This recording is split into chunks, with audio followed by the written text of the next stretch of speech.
Hello, sweet souls, and welcome to the We Are the Medicine podcast. I am your host, Dania Anastasia. I am a spiritual being having a human experience as a planter of seeds, alternative medicine practitioner, and trail guide on the path of life. We Are the Medicine is an exploration of the human experience through our stories. Our stories heal. Our stories are our medicine. Our experiences are our medicine. This is how we learn, grow, inspire, expand, and connect. My hope is that you will listen for inspiration and deeper understanding of how your individual life plays a role in that of the collective. I also hope to engage you, the listener, in conversations around your own dinner tables, in cafes and boardrooms, so that we may all begin to hold space for one another. Welcome to the show. Welcome to the We Are the Medicine podcast. In this episode, I have the absolute pleasure of speaking with spiritual powerhouse Victoria Haffer, someone I consider not only to be a leader in the healing arts arena, but a no BS, tell it like it is confidant for myself. She is a force to be reckoned with, and I am proud to call her my colleague, my teacher, and my friend. She inspires me to be bolder, to be passionate, and most of all, to be the ultimate version of me when I can't even see it. Victoria has facilitated massive transformation for thousands of empathetic light leaders, healers, and animals around the world. She has dedicated her life to teaching people how to see and be the magic in everyday life through the animal and elemental queendom. Victoria Haffer is the founder of the Center of Possibilities, is a spiritual teacher and an oracle with a master's in science. She's an author, as well as a yoga therapist and meditation teacher, a REIKI master, trauma support specialist, an international wellness expert, and practitioner of vibrational medicine for people and animals. She currently lives in North Carolina with her beloved and her fur babies. And I am so very grateful to you, Victoria, for taking the time out of your busy life to speak with me and to share with listeners your experience of this event we call life. The premise of this show is about how our stories, our experiences are our medicine, but also they're the medicine for the collective consciousness. Every time we expand and transform our own lives, we help to expand and transform the lives of everyone on the planet. So welcome, Victoria. Take it away. Thank you, Dania. You're welcome. So wonderful to be here. So honored to be here in the space of your creation, your podcast, just shining your love and light all over the world. Yep. I needed to find a way to start speaking to people, right? And even if it's just you and me listening to it, I'm still speaking. So we're good to go. Right. Well, I'm so thrilled that you're here. So we're going to start today with kind of a big question, and feel free to answer it however you're called. But I would like to know a little bit more about your life story and how you have arrived in this space that you are today. The book I'm writing the book in greater detail than obviously I will share today on the cast. I do believe that I was divinely guided. You know, everything I've done has, as we know, brings us to this point of where we are today. And I don't know that as a young girl that I knew exactly what I wanted to do, but I was always pretty driven and connected. You know, I started literally at the age of 14 years old as a fitness instructor at the YMCA. So I started, I was telling all the big boys what to do, slow down on the Nautilus equipment. And so, I started in the body realm of fitness. So that place of, teaching people about nutrition and health and wellness. And, I did that for a good 20 years, and I, mastered that, and worked in high level management. And the thing is, though, I started to look at why are so many people joining gyms and not going to the gym? Right? Like, good question. I had the observation of the shooting, everybody shooting all over themselves. And so I got really fascinated with the mindset piece. And that's when I kind of found Tony Robbins. I found Tony Robbins in the 80s, and, worked with him and had all his tapes and listened to, when I was, I don't know, early 20s, maybe late teens, I read How to Win Friends and Influence People by Dale Carnegie, Napoleon Hill, Think and Grow Rich. So as I look back on myself as a younger person, I clearly was connected in, right? I was plugged in to the, to that space of really those the trendsetters in this mind body spirit world, really. And so it was fitness, and then I got into yoga. I started teaching yoga 18 years ago, before it was on every street corner. And I lived in an ashram. I was the director of a yoga retreat center. I trained with a lot of yogi masters and teachers from all over the world. And I've always been, my archetype is student teacher, right? Like, I love to, if I had to choose, I couldn't. Like, if you were to say either you teach or you learn, you couldn't, I would die before I had to choose between either. So I've always been, in that space of wanting to learn. We know that knowledge is power, and, experience is power, even more so. So I love that aspect of, and then as all of that was happening for me, the spiritual aspect was there. It was underlying that theme. I found Reiki in my early 20s. I mean, I'm 56. Oh my, I don't even know how old I am. I'm older than 55, or I'm 55. I'm not sure. But anyway, so just to give the idea of like where I've come and how long I've been in the world of learning and growing and transforming. Like Tony Robbins says, if you're not growing, you're dying, basically. And so that is my belief system, right? And the mindset piece, and really helping and supporting and empowering mostly women. I work with all genders and all of it, but mostly women is who I've been connected to. And the deep dive, the digging deep of do people really want to change? What inspires people to create the transformation? And, what we typically find is most people are just comfortable. You're just comfortable, right? So if the pain isn't great enough, we know that pain can be such a great motivator for change, right? I know you know that. All right. So most people are, I wish I could lose 10 pounds. Well, clearly you don't want to lose 10 pounds bad enough. Like, the pain isn't great enough to create and choose something else, every single day. But again, I love the science aspect, and I have a master's in science and, statistics and research and all that. And then I got to a point where the spirituality piece started to come in so strongly for me. And when I say spirituality, I mean that what gives us meaning and purpose in life, right? What gets us, what's the driving force that gets us out of bed in the morning? And for me, spirituality is my connection through my higher self, right? Through the part of me that is all knowing, all loving, and non-judging, that is connected to all that is in creation. So whatever that is, whatever the name is that anybody calls it. I'm not a religious person. Like I said, I'm a spiritual person, and it's really my driving force today. And so what I really teach people, how to trust their inner knowing, how to trust themselves, and how to receive and perceive information from through your higher self, because we are the universe, right? We were just talking about that right before. Yeah. You are the universe. So it's people are saying, "Oh, I'm waiting for a sign." You are the sign. Like, stop.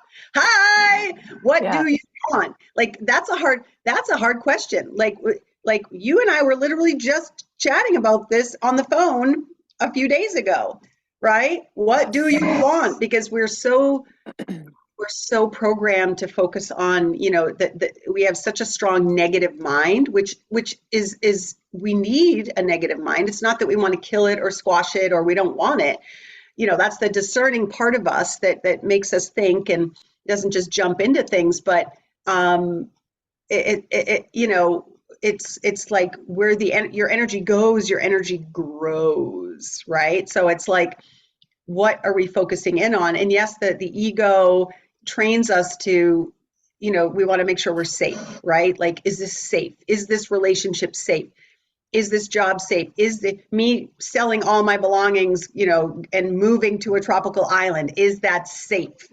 Right? Me, going on a silent retreat for 3 weeks, is that safe? Right? Like the body. So it's like teaching women, how to feel safe in their own bodies so that, because the embodiment piece is so important. So many of us, especially, healers, light leaders, empaths, intuitives, Reiki, yogis, whatever, when we look in that whole group of people, which will probably be a big part of your audience, is in being in that space, we're very knowledgeable, right? We know a lot, right? Like if you were to see my book, how many books, I don't know, you and I don't know if we've talked about who has more books. I'm not sure. I'm not sure, but I'm sure we have many duplicates. So knowing, knowing something and then being able to embody it, right? So two different things. And I'll share, like I used to certify and teach personal trainers, travel all over the world. And then I had my own yoga school. And, I had every single meditation and yoga book in the world. And I knew a lot, but honestly, I was not practicing, every day. Like I knew there was the value in the practice, the meditation practice and all, but it was like I was so in the knowledge aspect, but I wasn't allowing for that information to get in, to the rest of my body. I remember sitting with one of my Kundalini yoga teachers, Hadikar from New York City. She's amazing. She's a friend, and she was my teacher in my Kundalini yoga teacher training. And I remember us talking and me saying that, talk about knowing things. And I said, knowledge is power. And she said, oh, Victoria. She said, knowledge isn't power. Experience is power. And it was sort of like, it really hit home, because I was like, yeah, I know all these things. And then it was like this light bulb went off. Yet, how often am I sitting in deep meditation? So that it's sort of like, just without judging, without beating ourselves up, just whoever's listening at this time, just again, how often are you saying, yeah, I know, and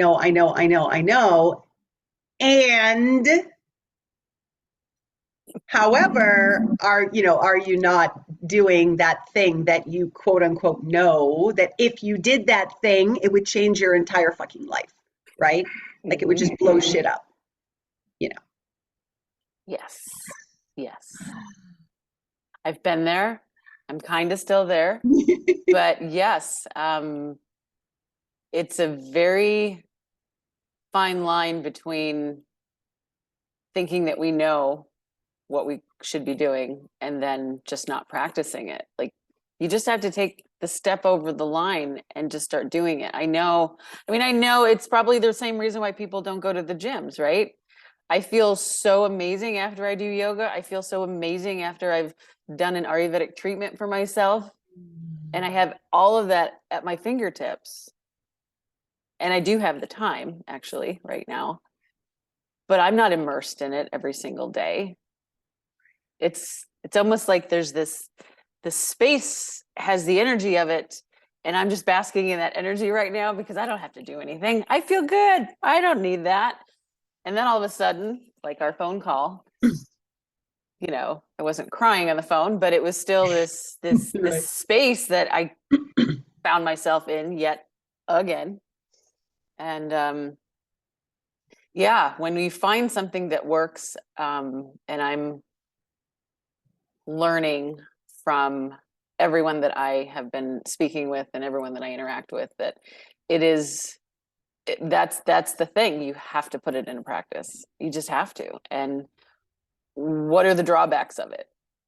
You know, we like to do this pros and cons game, but and like you said earlier too, if you're not in enough pain, it's not going to be important to you. Right. It's Because not if going it's to. right, if you're comfortable, like I always say, you know, pain is our greatest teacher. Right. So it's Yes. like we've all heard the meme that everything we want is on the other side of our comfort zone. Right. Like that's no surprise. And what I found in deep diving with my clients is the self sabotage. And typically, the self sabotage is actually a part of us that needs to be heard. Mm-hmm. And so that's why I do believe you can heal yourself. I do believe, you know, I listened to your manifesto yesterday on your podcast and it was beautiful. And I do believe all that. And I do believe that sometimes people need a support system, you know, even if it's initially, because a lot, you know, if and how you know is if you're that person that we just talked about, that you've read every book, you've done a lot of workshops, you have all the online programs, and things are still the same.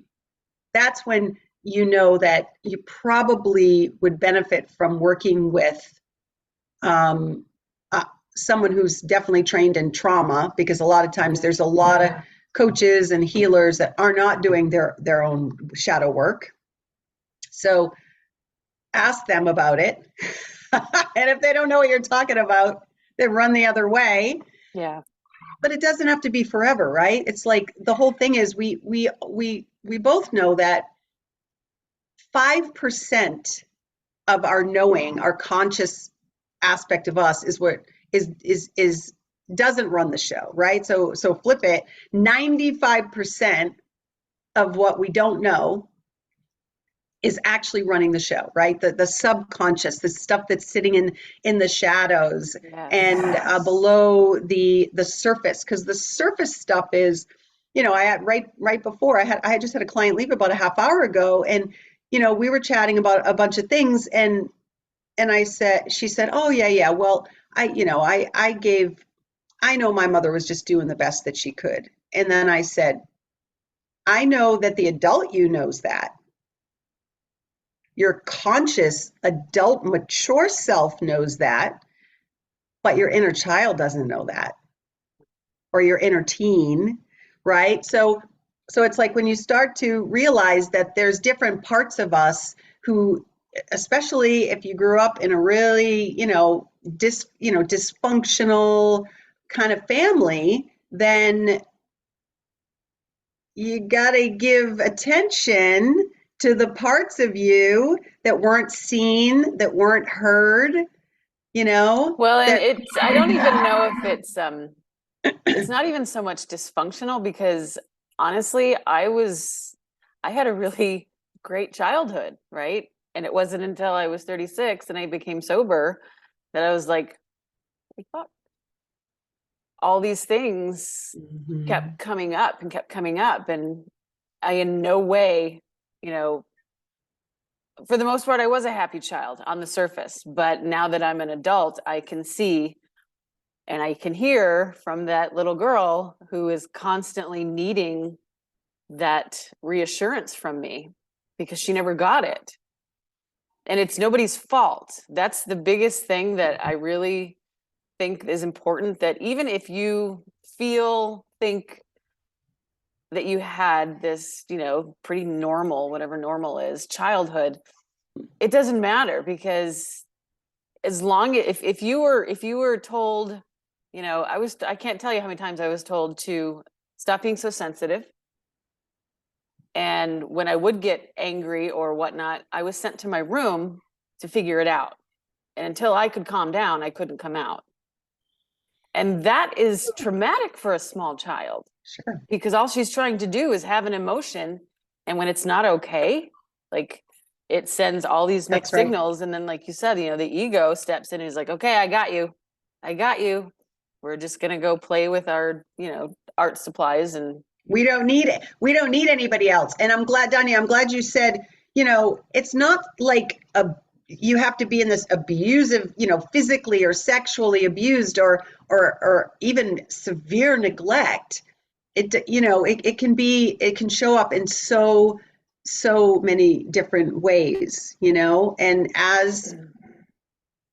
the other thing is, like you said, it's nobody's fault. Like our parents are all just trying to do the best. They're learning, you know, maybe they read Dr. Spock's book. I'm not sure, you know, let the baby cry. I'm not even sure, but you know, if they are trying, but then the information they're getting like is not great. Like if you think of now how parents are parenting, I feel on the opposite end of the continuum now. It's like it's sort of like the purely positive dog trainers that just go off, like don't ever say no to your dog ever, you know. And it's like, you know, where's, you know, they need structure, they need discipline, they need to know that you're there for them, and honesty as well, because I think that we think that our kids don't can't handle the truth. And in a, you know, it's sort of like the congruency, just like, you know, I work with animals, I work with horses, and they'll pick up on your lack of congruency. Kids are way more, right? Like way more sensitive, empathic, intelligent, sentient beings than we give them credit for. Like, you know, again, I did not have children. I have fur babies, and that's a great, you know, that was my choice, and I'm sticking to it, and I'm, you know, there's no regrets there. However, when we start to realize that we can learn as much from our kids as kids can learn from us, you know, and start to kind of unravel that,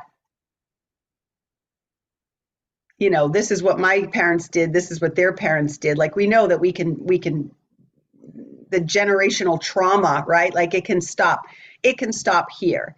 And again, going back to what you said about the fact that maybe you didn't have quote unquote a dysfunctional childhood, but there were moments in time when you were a child that, I mean, yeah, you were sensitive. I was sensitive, like you know, highly sensitive person, empath, whatever you were, you've been like that. Like you came in that way, right?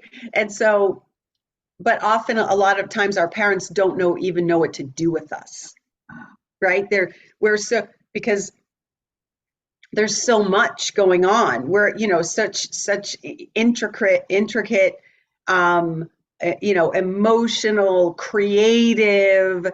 And if you don't have like a mentor, you know, like an aunt or some, you know, a neighbor, somebody that is like a little bit older, that's just like, Danya, you're so amazing and wonderful and exciting and beautiful and brilliant, and all your uniqueness and weirdness. It's like, it's what the world has been waiting for. We didn't get that, right, as kids. So then we're like, because we didn't fit into the mold, you know, of that, you know, nobody puts baby in a box, you know, then it's like we make ourselves wrong. And then that's the infliction of the self-judgment. yeah, and it can make you feel very alienated when you have a large family that you've come from, and it appears in your perspective of everybody else is, well, no one else is having this struggle. There must be something wrong with me, you know? And so you choose different things in your experiences to escape from that until you can't anymore, until the pain is too much. And then everything that you have been escaping from knocks on your front door all at Bam! once. It says, I'm here. I think of Jack Nicholson in The Shining, you know, Here's Here's Johnny. Johnny. Oh my God, I was so traumatized from that movie. Oh, I was too. Yeah. I still can't even watch it without getting Oh, goosebumps and oh, chills and that's just kind of crazy. pulling the covers up over my face. But I also think that it's important for people to hear that, and I heard this just the other day from a 102-year-old woman. Her name is Gladys McGarry. She is been dubbed the mother of holistic medicine. And she just wrote her latest book, and I'm forgetting the title, but her whole life, she has considered her patients colleagues because she believes, like you and I, in their own innate abilities to heal. She believes in their power to heal. She believes that what she does for people, they can't do for themselves. But the other side of that is now that I've provided you with X, Y, and Z, now we get to work together to bring out your healing abilities of yourself. Like, it's not, I can give you a prescription, I can do some surgery kind of thing, but then you have to go home and live your life. And so she has always seen this kind of teamwork with her and her patients, her clients, whatever she called them colleagues.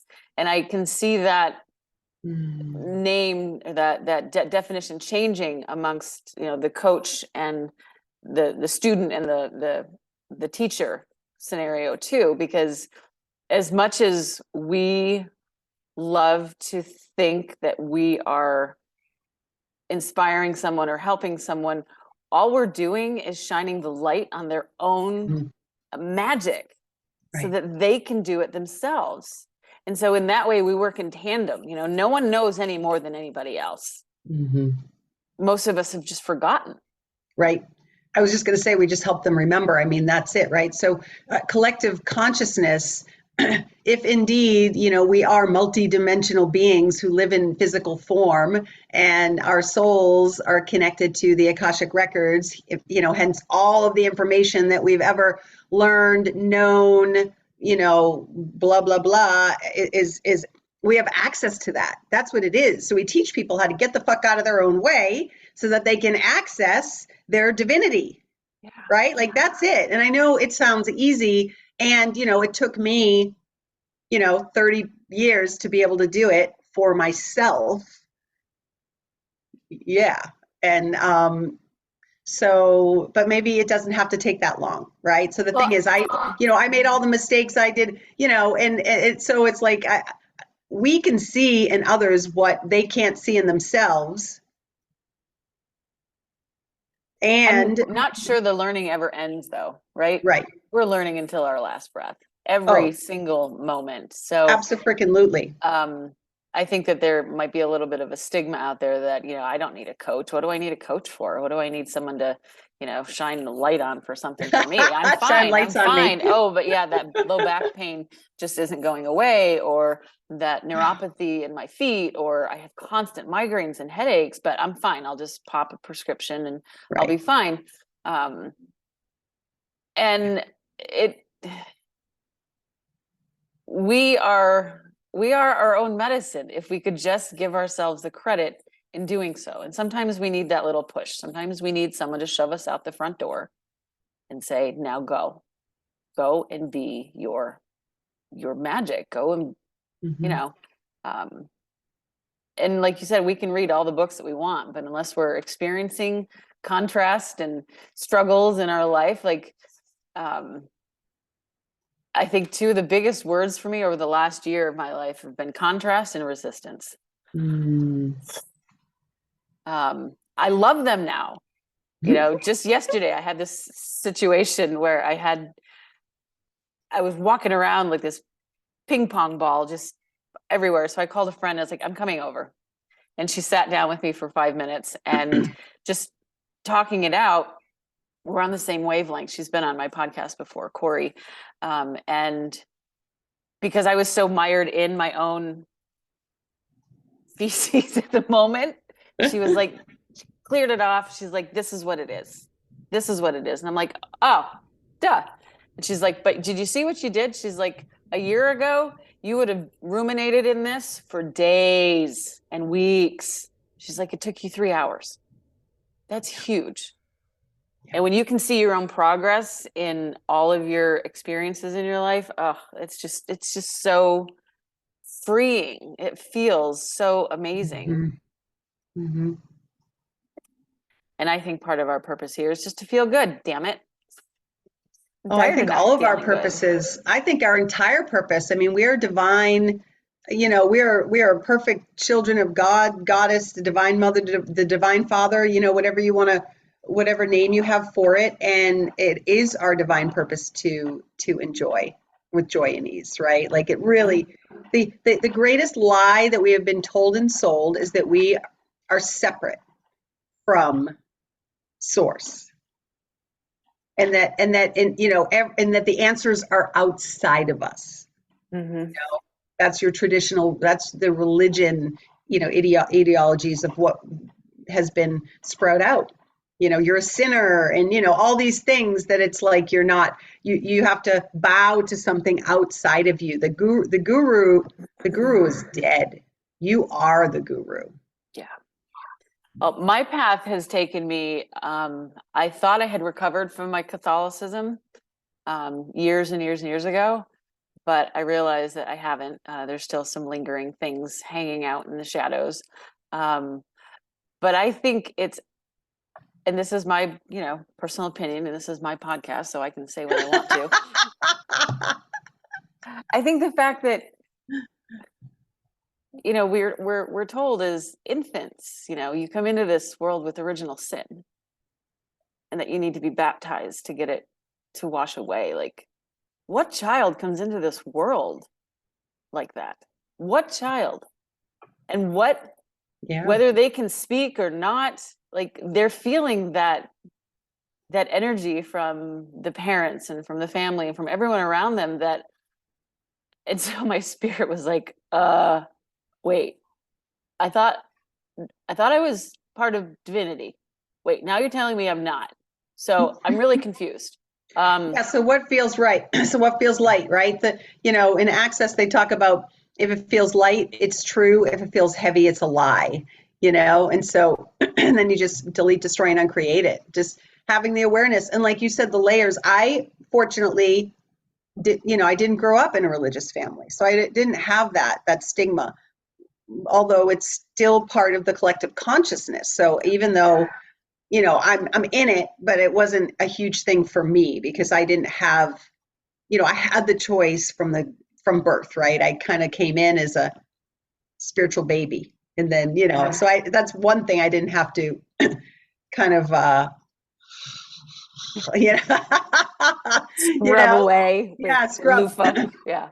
Scrub away. So can you touch a little bit on the work you do with animals? I think the listeners would be really fascinated with this. Sure. Yeah. So it's interesting. I've always loved animals. I've always been very connected to them. I remember as a young child going to the zoos or the, marine biology places and just having this intuitive feeling that it wasn't good, that being in cages and things like that. And I would, as I got a little older, I would literally be, get a little disruptive and being like, this isn't right. These animals shouldn't be in cages.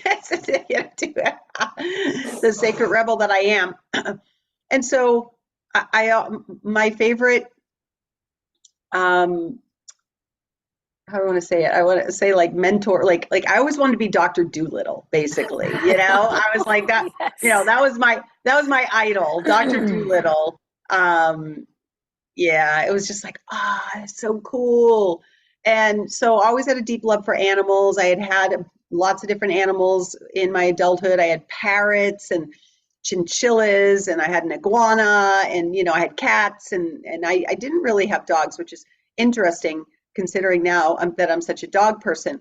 So when I was in a huge transition, I was in my late 40s, and I was transitioning out of being the director of a yoga retreat center that was in the core of an ashram in Massachusetts.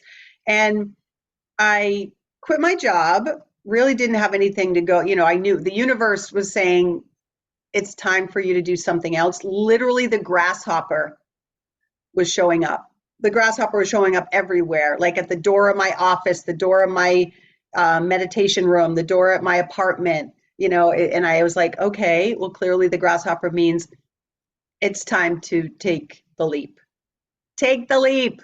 Take the leap. Hop Take the away. leap. I love that. I didn't know Take the that leap. about the grasshopper. Yes, and take trust, and then your net will appear. Anyway, so I'm like, okay, like I always let all the major things that I've ever done have all been just spiritually, connected and guided. So I quit my job, and that's when it was literally the year of the horse.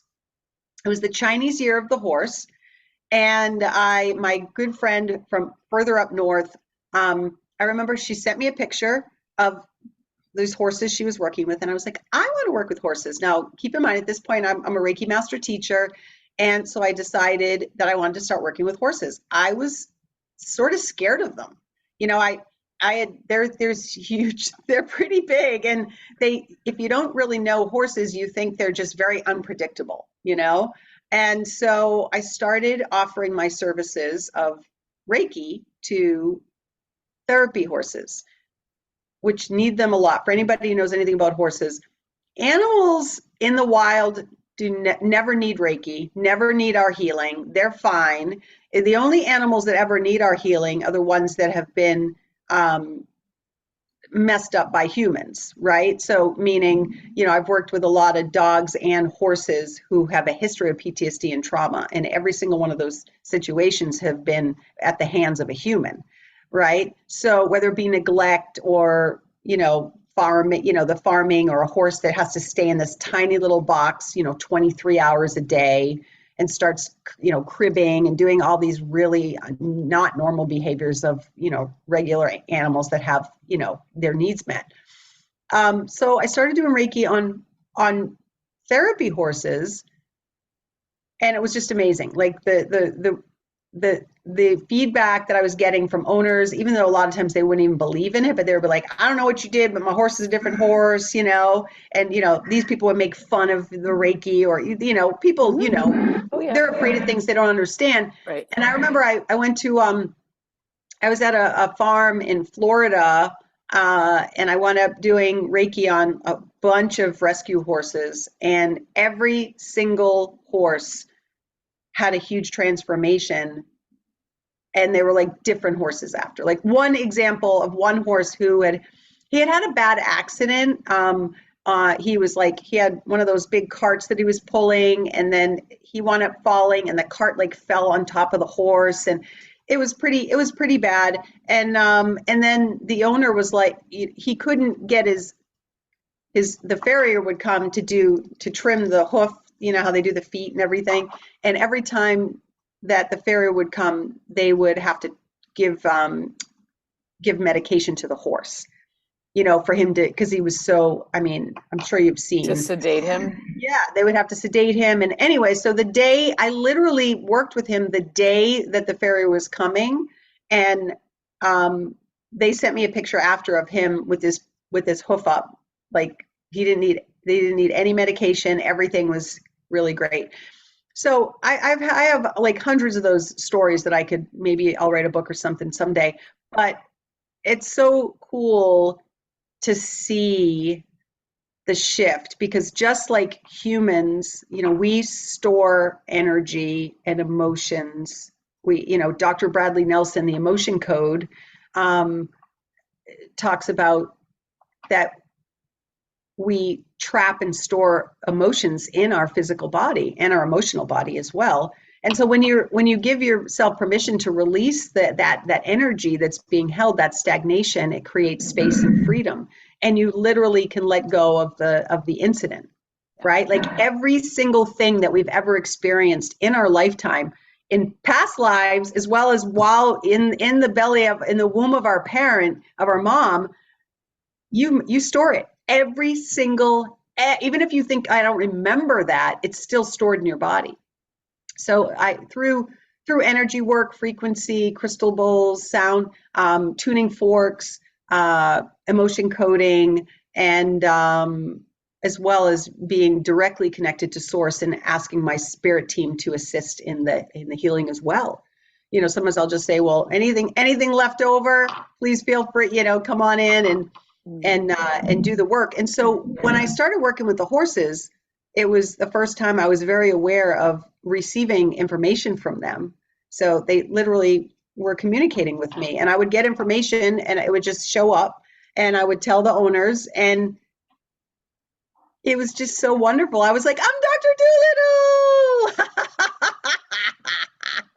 It was so great. So yeah, it's wonderful. I like working with people, but I absolutely my absolute passion is animals. You know, mainly it's dogs and horses who have a history of PTSD and trauma, and so it's teaching the animals to feel safe again. I've had times where I've been doing Reiki on a horse, and then the horse starts to do Reiki on me.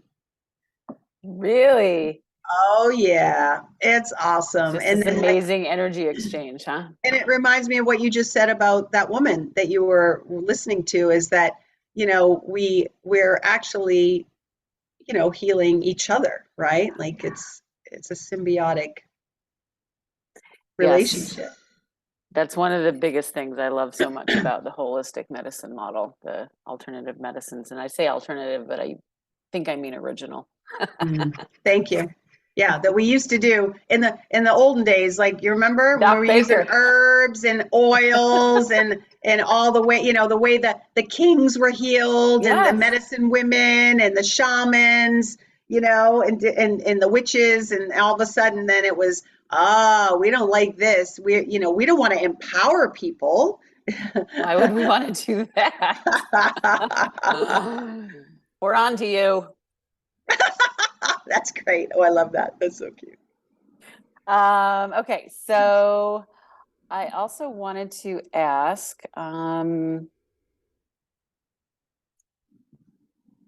so I know you've spoken a little bit about this, but how is your existence on the planet influenced by your physical, emotional, mental, energetic, and spiritual aspects of yourself now? As opposed to when I was younger, or As opposed to, sure, now that you know what you know, well, now that you know what you think you know, right? How is Oh my that God. influencing I love it.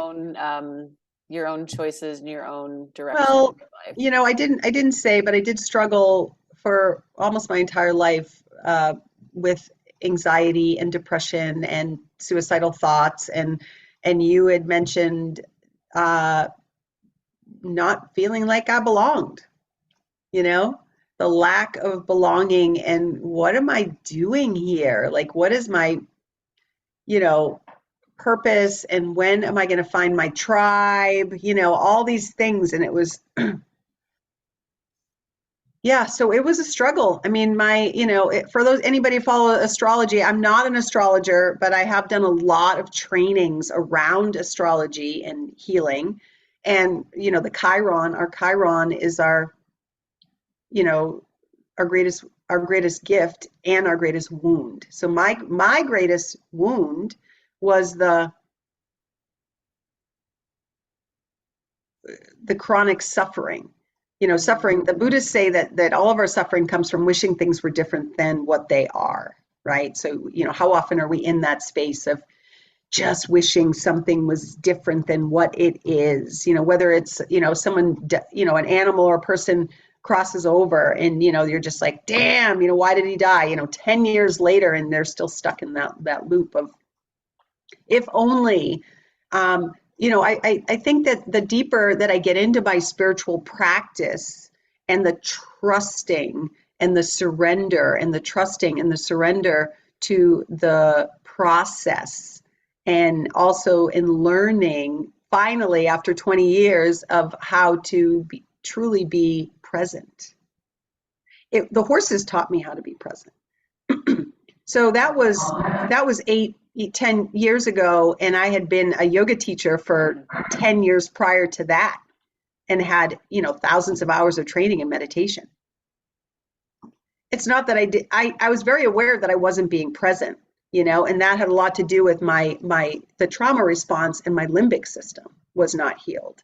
And so being in that hypervigilant state all the time, I actually was present. I was so fucking present, right? So, but in that present moment, I wasn't feeling safe.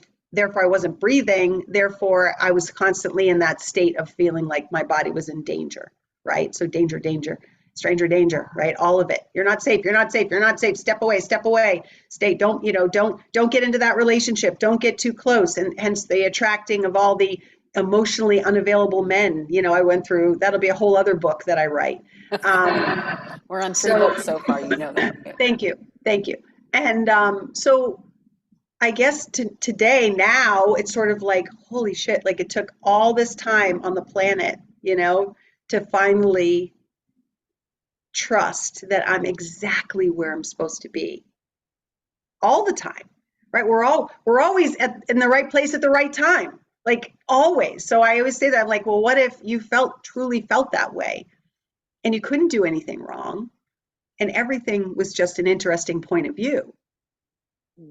And we were like, ha, ha, ha, ha. And you could laugh at yourself and you could lovingly acknowledge when you're beating yourself up, and then flip it and then give your inner child the love that it needs. Like I just summed it all up, into a minute of what, right? It's like beat, judge, right? Mm-hmm. And then the biggest piece is forgiveness.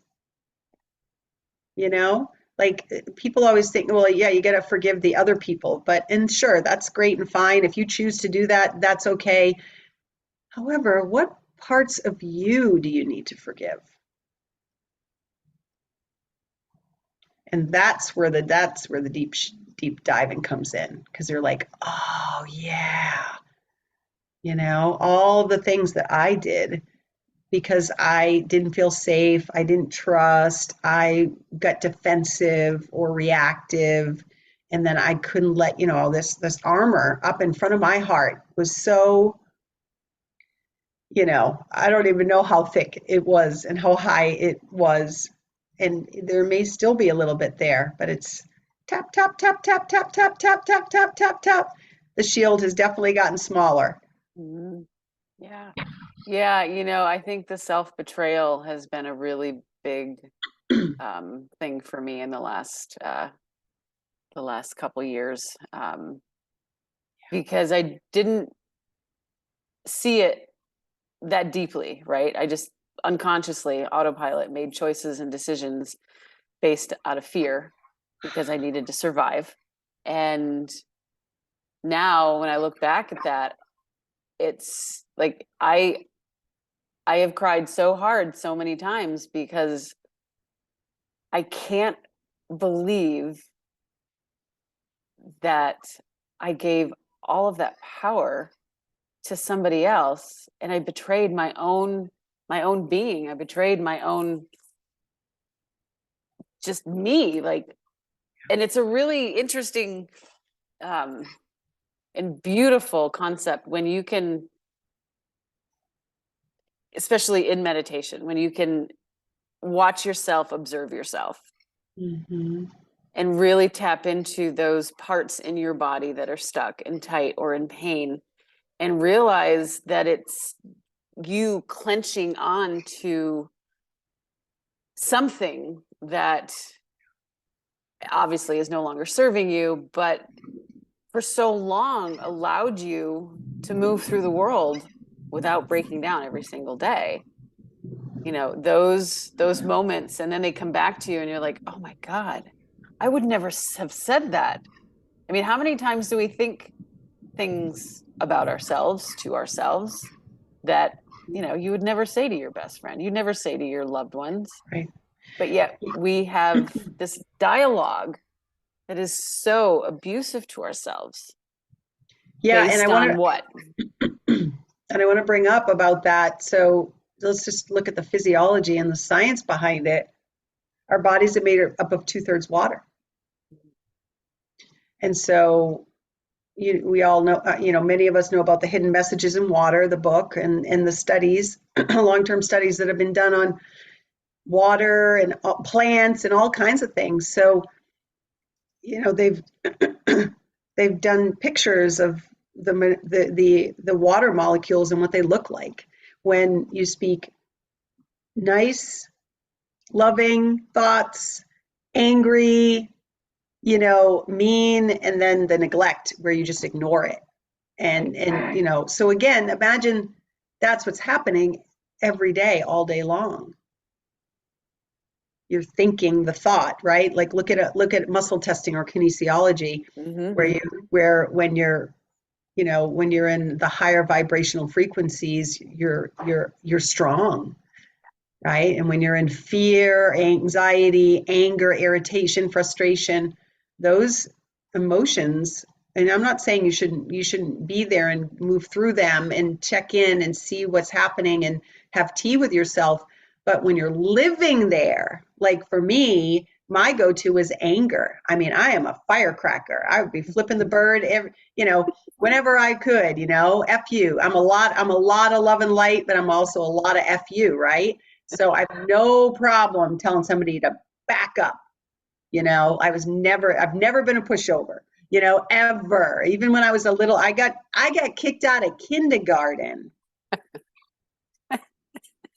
It doesn't surprise me at all.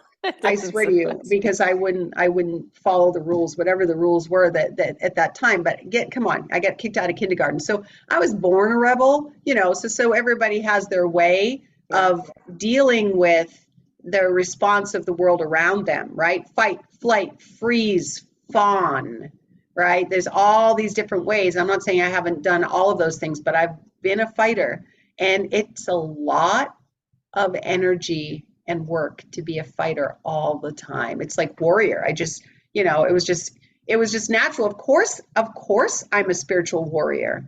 Of course, I'm going to lead the front. I'm going to show up and pave the path that hasn't been paved yet. I'm going to be that leader, like I've always been.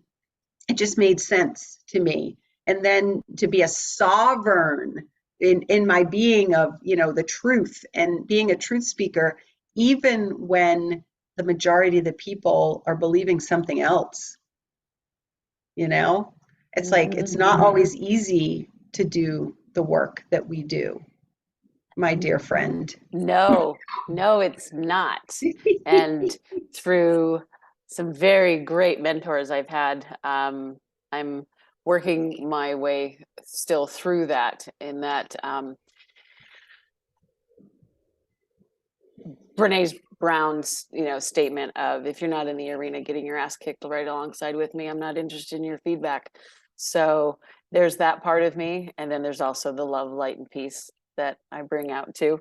But I wanted to come back real quick, circle back to the water, because I just saw a short clip on social media the other day of, and I think it was just I don't know who it was who said it, but she is so adamant and so protective of the water that she drinks, that if she's even out at a restaurant and there is negative conversation at the table, if there is any vibe other than something that resonates with her, she will not drink her glass of water. Oh, that's interesting. Okay. Because she knows that it picks up the vibration of that. She's like, I'm not taking that inside my body, and how many times have you gone out to a restaurant and you've been to a restaurant 100 times, but that one meal is just tastes off, good, right? Oh, it's so funny. It's so funny you say that. So I was at the Bucks the other day because I really love their chai, and I always like to go in and be really friendly to everybody and thank them so much for doing whatever they're doing. I ask them, they always shake my latte and my chai. And the woman, I could tell she was, they're busting their asses in there. It's not like they're just, can do. And I said, hey, and I was like, did you make my chai with love? And she wasn't smiling at first, but when I said it, she smiled and she said, yeah, yes, I did. And I'm like, thank you so much. I so appreciate you. Because it really, like you're saying, it makes a difference. It all makes a difference. I right? really, really believe And that it that's why, does. and even, I don't do this all the time, but often before my beloved and I eat, whether we're here or we're at a restaurant, and put my hands in my food and have the gratitude piece and eat. So even if they did fuck with my food a little bit, I can transform the Yes. energy, right? Yeah. You can always put a little, Reiki love or a universal life force, God force Yeah. energy right into that meal and transform the little anger molecules. Yes. Or like my grandmother used to do, she used to have this beautiful little tin cup on the top of her the range, and it didn't matter what she was making, but every meal she'd pull it down, take the lid off, and throw something in and put it back up. And I was too short, too small, I couldn't reach it to find out what it was. And I watched her one day. I was like, "What's in there, Grandma?" She's like, "It's a secret ingredient." I was like, "What's the secret ingredient?" She's like, "Love." I was like, No. "Oh, really?" She's like, "Yeah, I put it in everything I make." Oh, I'm like, "Oh." So I always have a little energetically filled little container in my kitchen that I'll dash it in sometimes. It's so sweet. Um, that's beautiful. so we're coming to the close of our little conversation here. So give me some examples of how you find joy, ease, and love daily.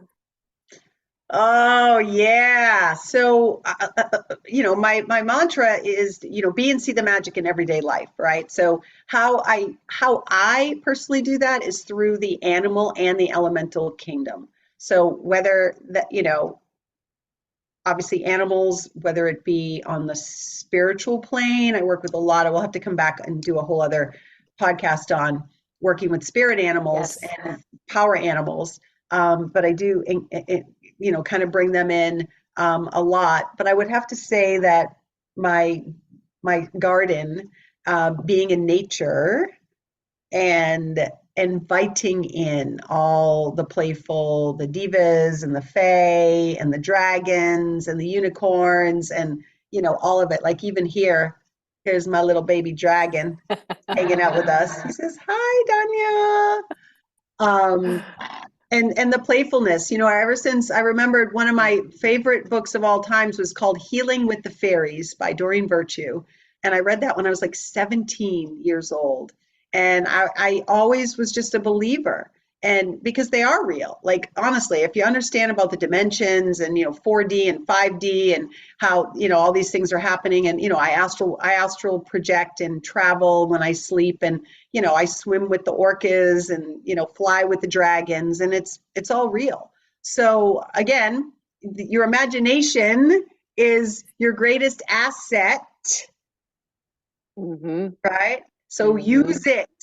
And I think if I've heard this once this week, I've heard it 2 other times from 2 different people, 3 different people now, that was it Albert Einstein was with students, and they said, "How can we become as smart as you are?" And he said, "Read a lot of fairy tales." And they said, "Well, how can we become smarter than you?" He says, "Read more fairy tales."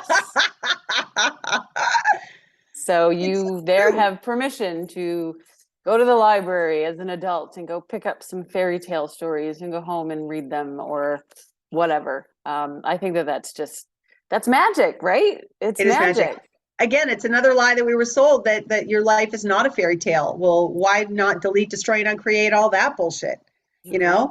Again, think about, we're being, you know, everything, you've heard your reality is created through your thoughts, your words, and your actions.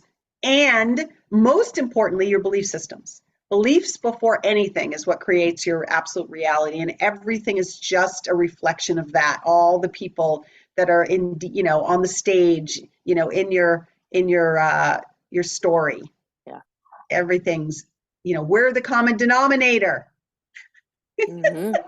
Yes. We're the center. We are We're the the center of possibilities. Yes, yes, it is. And I'm going to share this real quick with everybody because I think this is just phenomenal. Months ago, before Victoria and I decided to even do this together, I was going through my imagination and the ideas that I was having and coming up, and I had no idea that Victoria's the founder of her business is the Center of Possibilities. So this was something that I drew just not too long ago as my future, and it says the Center of Possibility. So if that's not, attraction, law of attraction, bringing us together and keeping us on the same wavelength, I don't know what is. I just love So that beautiful. shit. You can't make that shit up. No, you can't It's make so it great. up. You can't. So anything else that you would like to add before we close today? It's like, fast forward to your deathbed. What do you want to be remembered for? What are the things that you got on your bucket list that you're waiting for? When blah, blah, blah, like just flip and do it. Do it. Yeah. And if not, then either reach out to Danya or myself and have a session to delete, destroy, and uncreate all that bullshit, whatever it is, because it's like the when, time, it's all of it is an illusion. It's There just, is no when. There is no when. It's all right now. I choose now.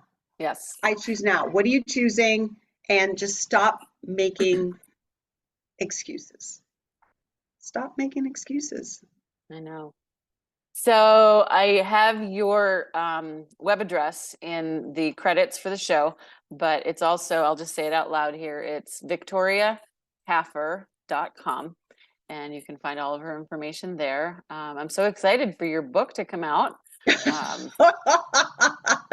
It might be a while. It keeps okay. changing. Sure. It keeps changing. It's like I have it written in my head and then it changes. So I really just need someone to, download, from my head to the cloud. And then well, maybe you can work on that. And the next time we speak, you can tell us how to do that. That's great. Such a pleasure. I love you. I love everybody watching and listening. And please, feel free to reach out. You can find me all over social media. Yeah. My name, nothing fancy. It's just my name. So LinkedIn's, Instagram, the Facebooker, Meetup, all of it. Perfect. Well, thanks again, Victoria. Peace out, everybody. And that wraps up another episode of We Are the Medicine podcast. Wanted to take a moment to thank you and to let you know that I am grateful and I appreciate you so much. I see you. I hear you. I do understand. If you feel called, subscribe to my channel, like, share, comment with it, and check out my website for future happenings, DaniaAnastasia.com. That's all for now. I love you so much. It's crazy.